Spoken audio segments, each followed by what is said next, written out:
Alright, my question of today is what would you do if you woke up and the XRP price was 589 per coin?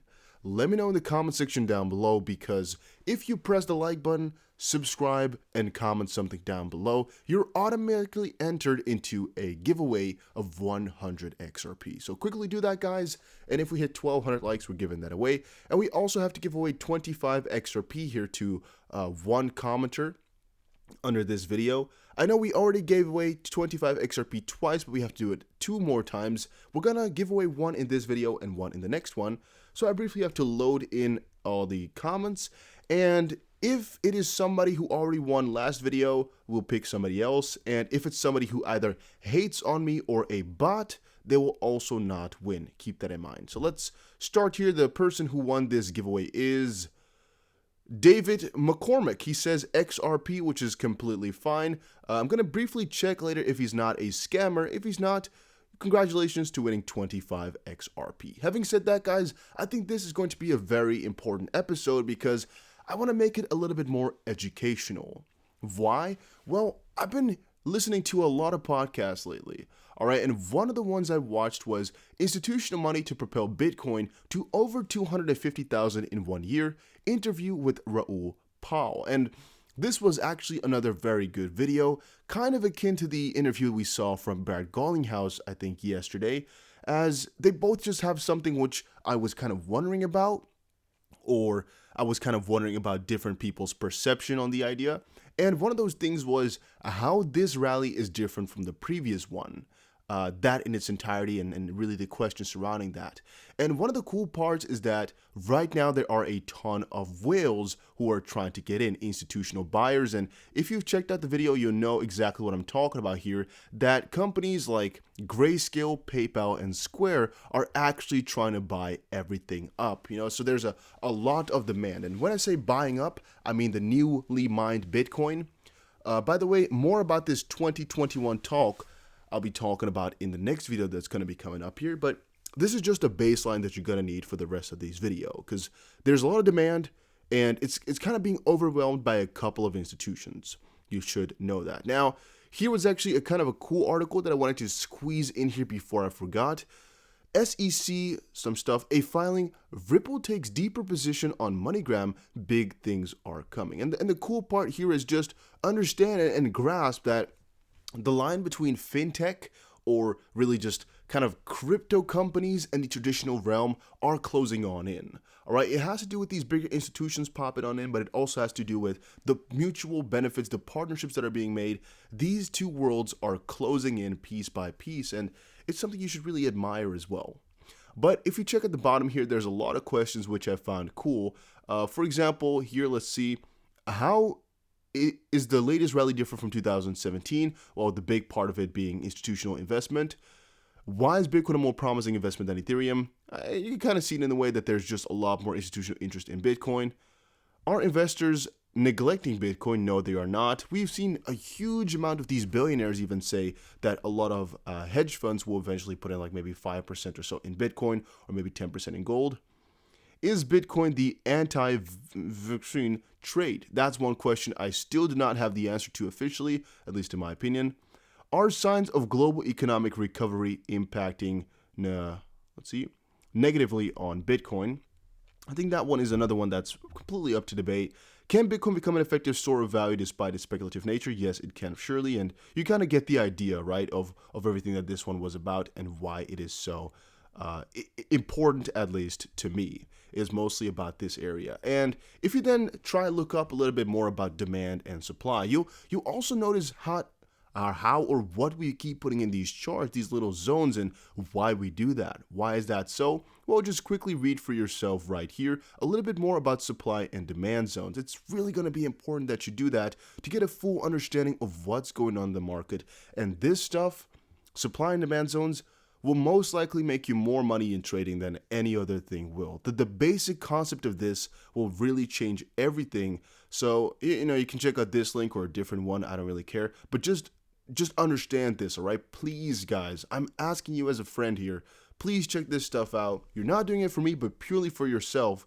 but I definitely think it's going to be worth your time. Or watch a video on it, something like that. It is going to be worth it, all right? I want us all to get rich with this type of stuff, so please, please, please, it's going to be worth it. Otherwise, if you are not in the mood to check it out, I'm going to read it quickly here, a little part. Supply and demand zones do offer a great insight into the structure of any market. If you have an idea of how to trade with support and resistances, you might find supply and demand zones very similar. You won't be mistaken. Supply and demand zones are very similar, if not the same. There are certain rules, though, that make them stand aside, in my honest opinion, shine brighter than just support and resistance. I'll make sure you find out why. So, what exactly is a supply and a demand zone? You can see one drawn right here. In the image above, you're seeing a German stock market. The red zone is marked as a supply, and this could be defined as an active resistance level or a place where traders are selling huge amounts. These levels are more broad than a resistance line, and they are very similar to resistance zones. On the other side, a demand zone is a broad area of support, just like the image below. And to kind of summarize once more, in the chart above, you can see a supply zone, in other words, a very broad support level. It is also a level concentrated in buyers, and as you can see, every time the price approaches the supply zone, it quickly jumps back up. Another characteristic of these zones is the quick price action. As pointed out above, price action is fast around those levels, so if there are opportunities, they are quickly absorbed. And another kind of part here is kind of the difference and why my sometimes charts that I pull up here with only resistances and supports and all these lines, they don't work as properly, mostly because of this. The problem with trading support and resistance levels is, with trading support and resistance, the fact that the market will often fail to turn exactly on the level itself is a pretty big one. A lot of the time, it will either move slightly beyond the level before reversing, or it will just reverse before actually touching the level. This can make trading support and resistance levels quite a frustrating experience because you'll often see the market move towards a level and then reverse just before it touches the level. Or it'll pass through the a level first and then start reversing when it looked like it was going to continue moving away from there. And you'll never or almost never have that same problem with supply and demand zones. You'll sometimes have it, but that just depends a little bit about how you draw things, right? And how you put everything into play.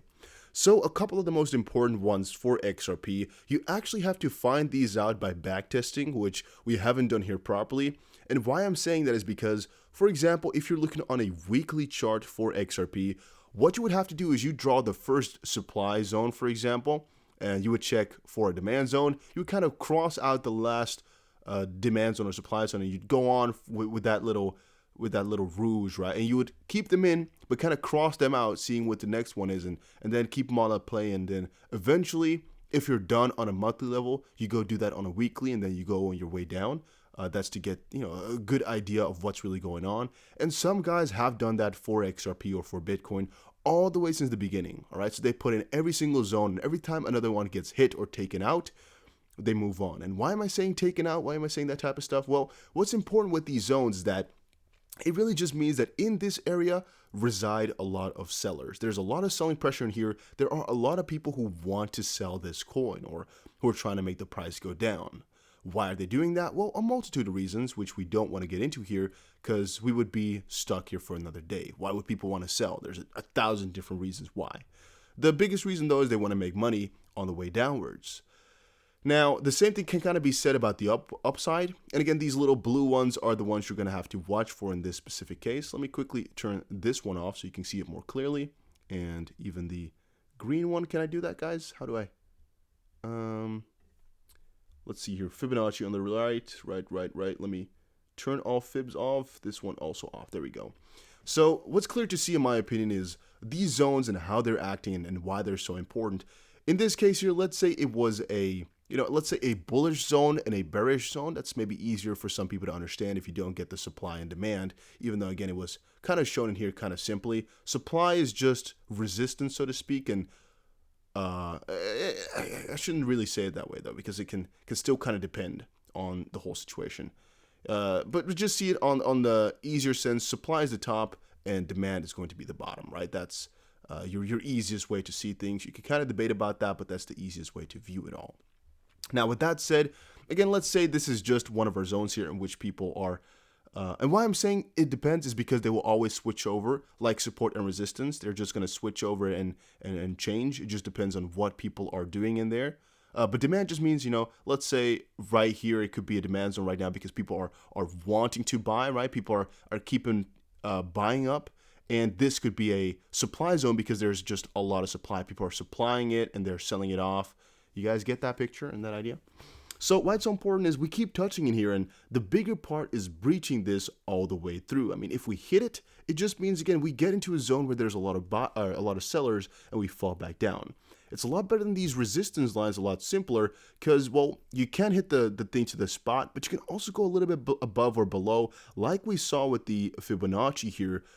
We actually have pointed that out on different occasions that the Fibonacci was not exactly hit, but it does hit every single time exactly into this zone, which makes it a little bit easier to trade. I've told you a couple of times on the channel here what I did within this whole time frame. I've guided you guys through the whole process. What we did is we kept buying every single time it came into the zone. Why? Because I predicted on the channel here that we were going to test this newer zone relatively soon, or we were going to be falling back down all the way, which is why we put a stop loss right here below the zone. So again, my own words, we can buy everything within this zone here, nothing in the middle, because I don't want to take that risk, everything in the zone, and wait for another retest at the top. Now, will we go into it? How far will we go? I cannot tell. All right, but at least let's quickly check out here. Where's the buy type of thing? I always forget exactly where that thing is to spot it. Is it at the bottom? Where can you see the buy long position? Oh, here we go. For example, if you bought somewhere near the bottom, which one is possible? Let me quickly see here. All right, so the risk was right around there. The middle was, oh no, the best buy-in point was actually right here. So let's quickly put that in. The lowest was right around there, and the profit was right like this, right? So it's about a 3 ratio, which I always love, which I always do. And again, I would have probably by now already sold. I would probably not wait for the 27% to get hit exactly. And this is, by the way, a perfectly fine trade anybody could have taken. My personal opening was at about 47 cents. I've told you guys about that before, but I think you guys probably did not get in, even though, again, we've been talking about it for for who knows how long here. But yeah, I'm very happy to see us test the top zone again, though. We're already there, though. We can finally take some profits and now see if we get rejected again in this zone, which, again, I've hopefully now explained quite carefully why that happens. There's just a lot of people with a lot of selling pressure here, and it changes constantly. So one time there's a lot of people selling it there, and one time it switches to a lot of people buying in there. These are just important zones in general, and I've marked a couple, or at least 2 here, for you guys to watch and kind of relate to, because this is exactly what's happening. If you watch my videos more often, you know I don't BS, all right? I try to make these videos a little bit more in advance so I can tell you guys exactly what I think is going to happen rather than say, oh, look what happened here, and I predicted this. I don't want to make those types of videos because I will not be right 100% of the time, and I want you guys to know that. But sometimes, so I say some some good stuff, So yeah, what we're going to do now, though, that we actually have hit that is actually watch and wait. You could, theoretically speaking, try to counter this. So you're going to go, for example, enter once we reach inside. You're going to have your stop loss right around there and go again for another reach to the bottom or something along these lines. You could be taking that. However, I find it scary because there is a lot of pressure still behind crypto. There is still a lot of incentive for it to move back upwards, especially in the climate which we're in right now, where there's just so much institutional hype and investment that things can really change up quickly, and I think it's too heavy of a trade to make. I think the downside is just, even though it's still a 3 ratio, so it's kind of fine, I don't think it's going to be worth my money personally. I'm not going to be betting on this, especially since we did hit above there relatively soon here. So the long, I think, was kind of plain Jane. The short, I would not take that. And a lot of people have also said never short crypto because, well, you'll get stabbed eventually. It's not an easy science to short crypto. Trust me on that one. All right, so the cryptic quote here put, keep your eye on the 4-hour XRP chart. This wedge resistance is currently being tested as the MACD begins to curl up. If the price can break and hold above the triangle, we could see an upward trend continuation. So I don't know exactly what he would mean with this one, or exactly what type of triangle he was trying to create here, um, or exactly what type of structure he saw in this. Maybe he just meant a wedge resistance. Interesting though. I would personally not really, pay too much attention to a move like this. I would not personally go for it. I don't think that's very safe. However, he did support it with the MACD, and in the end, guys, I've actually tried to look up here a couple of things for you guys as well to maybe use as a basis for if you want to learn more about trading and all the patterns and stuff like that. You don't have to memorize this by heart for right now. You can do that, but you don't have to. Just maybe keep them on the side when you're analyzing at the start. And here's a couple more. By the way, these top ones, the triple top and triple bottom, I've never used that before, I don't think. So you can kind of ignore those. But the rest, we've definitely talked about those on the channel before. We were just talking about cup and handles, I believe, yesterday. And we were also talking about head and shoulder patterns. So those are really, quite common. And these ones are all as well. So maybe just look at them once for right now. Kind of take them up in yourself so you know exactly what we're talking about when I mention them. And there was also a question down below. I put something on Twitter. I put there, this looks like a pennant, and then later on I put, this looks like a triangle. A lot of people were questioning what's the difference, right? Because pennant and triangle, they look really a lot like the same thing. But in my opinion, there's a major difference. However, it is a debatable thing. It's not like it's proven either. But I can't get out of this one anymore. How do I how do I close this? Because if I do it the wrong way, it's going to stop my recording. Oh, okay, sorry, it's a PNG. I just pressed it by accident. Sorry. So, yeah, if we go down a little bit below here, there's actually somebody else asking, how is a symmetrical triangle different from a bullish pennant? Triangles are usually longer patterns, months, compared to pennants, which are usually shorter days or days. I'd read into it more, yada, yada, yada. I read ones that a pennant needs a handle, so I've always followed that and it works for me. The handle gives a clear direction of the continuation breakout and just feels more defined overall. The symmetrical triangle, which tends to be bigger, may not have an obvious direction of breakout, so be prepared for either an intraday trading or in intraday. I find the symmetrical triangle to be the least predictive. I think it works better on bigger trends, which I completely agree with. That's exactly my opinion on the situation. If I'm making an ascending channel, it doesn't really matter what type of handle or what type of pole or whatever you want to call this it had. It just, it matters what type of pattern it's creating. Also, the big difference in this case here is that an ascending triangle actually has a steady top, so the resistances lie on one line, and with a pennant, they're just converging, right? So that's the big difference. Here it's a single line or a top that is kind of flat, like horizontal, and here's just converging, so these two lines are just getting to each other, but here is just the bottom line going back up, so the supports are getting higher, so to speak. So yeah, that's a couple of cents on that as well. Let's see what else I had here in my pocket. Bitcoin is in a danger zone as whales are active on exchanges and 78,000 BTC options expire today. This one is actually not as important for the zone, for that matter. It was just once more a reminder, by the way, that a lot of people use zones, just so you know that. And also the fact that all the options in the world that could expire, they don't really matter for Bitcoin. They've never done so, and people are just trying to scare you with this info, but don't let it frighten you, all right? If there was something to be worried about, I would definitely tell you on the channel here, so just make sure you press that like button and subscribe, to show your support and help me out. And then here they're saying, retail suckers duped by manipulative whales, Rubini on Bitcoin's price fall. This is just one side of the story, all right? You can't say it that way. What I'm thinking here is retail has actually not even hopped in quite yet. I think retail would start hopping in quite soon after all-time high for Bitcoin, as it would get some major coverage on news outlets like Bitcoin finally broke its highest point of about 19,500. Bitcoin finally above $20,000, stuff like that. And that's where you're going to get retail suckers to come on in and get Bitcoin all the way to 25,000, where institutional investors might sell. For right now, though, I don't think retail hype was really there. I didn't at all see it on media. I didn't really at all see it around me too much, so I definitely don't agree with this one. But yeah, it's kind of a battle against or for wits, right? Because somebody else will have a different opinion on the situation, and it's kind of impossible to measure exactly what's happening or exactly who's buying. As we know for a fact that institutions are buying a ton of crypto. I mean, PayPal, Square, and Grayscale are really scalping all the freshly mined Bitcoin off of the ground. They are, we all know that. And the thing is, what I'm kind of afraid of and sometimes thinking about is, what if these guys here, what they're doing is just they're taking it all up, right? So Square, PayPal, and Grayscale, they're taking it all up. But they're, theoretically speaking, never really letting go of the crypto anymore. I mean, if PayPal buys it, it's just because they want to sell it to their customers again.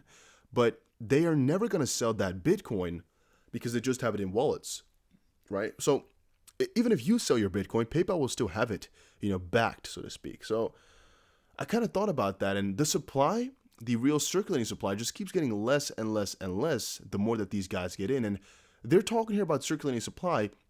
Well, theoretically speaking, this circulating supply never gets bigger anymore. It just keeps getting lower and lower and lower. Why? Well, there's a 21 million cap for Bitcoin, but even though we're getting closer to the cap in theory, since there's so much buying, the real circulating money, so the real velocity of that Bitcoin that's kind of new is kind of going to be zero, because it's not going to be traded anymore for real. It's just going to be locked in those wallets, and it's going to be, put in different people's names.